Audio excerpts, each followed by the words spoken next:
Европейската библиотека е безплатна услуга, която предлага достъп до ресурсите на 48 национални библиотеки в Европа на 36 езика.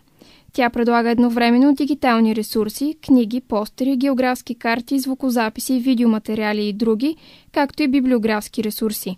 Това рекламно видео представя общ преглед на типовете документи, до които можете да получите достъп чрез портала на Европейската библиотека. Полето за търсене на портала позволява да се покажат и прочетат, например, юношески творби от Флобер в PDF формат или оригинален ръкопис на Сервантес.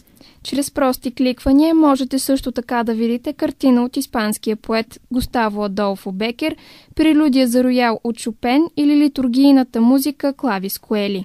Европейската библиотека също така предоставя достъп до аудиозаписи на хората, които са определили облика на 20 век, като например Алберт Айнщайн, обясняващ своята теория за относителността.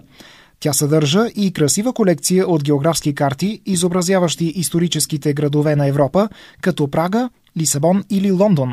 Националната библиотека на Република България е партньор в услугата Европейска библиотека. Моля, посетете уебсайта й на адрес www.theeuropeanlibrary.org.